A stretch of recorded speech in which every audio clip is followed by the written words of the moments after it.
ang dawloy sa sa snow, paspas kayo. Di lang kayo maklaro kay gitnit man pa 3 o'clock sa kabuntagon. 3 o'clock in the morning, look at that. Kusog ang hangin no.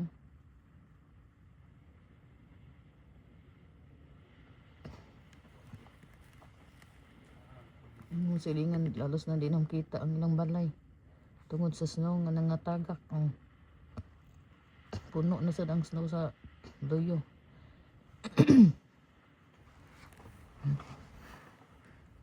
Guys, mga langgam.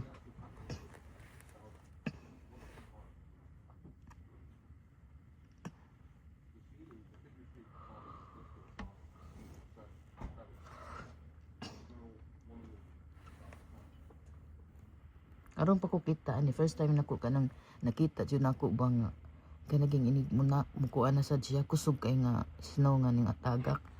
Flakes niya mga flakes sana snowflakes. Awa niya ang window na mo diri karon kanina at least babaw kinabobuan nga windows. Di ko kaabot oy mo na nga klaro kay ba ang gawas. Kabaw mo na ay nang limpyo sa gawas ang mga traktor na sa gawas guys. Ang limpyo sa kasada luoy kay sila. Tugnaw pa jud kayo kadung mo sa truck. Tugnaw pa jud kaayo, hangin pa jud kaayo. Sus nanguan sila guys. Huwat naman ta sila ng mga buntag na hadlok tingin sila ba kay mo puno na gani maglisod na sila pala. I mean bulldoze. Ipang bulldoze na dito sa kasada ba. Hindi gyapon mo kon kay nga kusog pa man kayo tagak oh. Oh, kusog pa kayo. Oh, naawa gud na oh, ang hangin. Grabe jud siya oh.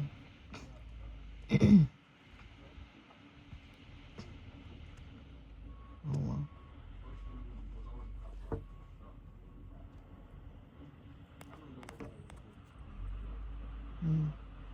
Kusog kay hangin sa awang kahoy oh.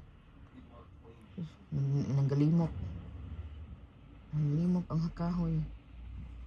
Ang mga traktor sus 3 o'clock sa kabuntagon. Mo na ning kalaki. Blackout na wala na. Wala na siga. Putol na ang siga. Itong tagway karon. Orat ang gikuan ani. May gani na ako ikuan ba. Nakitaan pa jud diri sa tuang kilid-kilid. Itong suga. Gamito na to. Para rita mga tugimbang. Ito. Kaning siyang kuan. Kani. Ito siyang abrihan. Ada sa magtungtong sa madalit sa tungsang sigaan. Kaya para dilikta mo tulim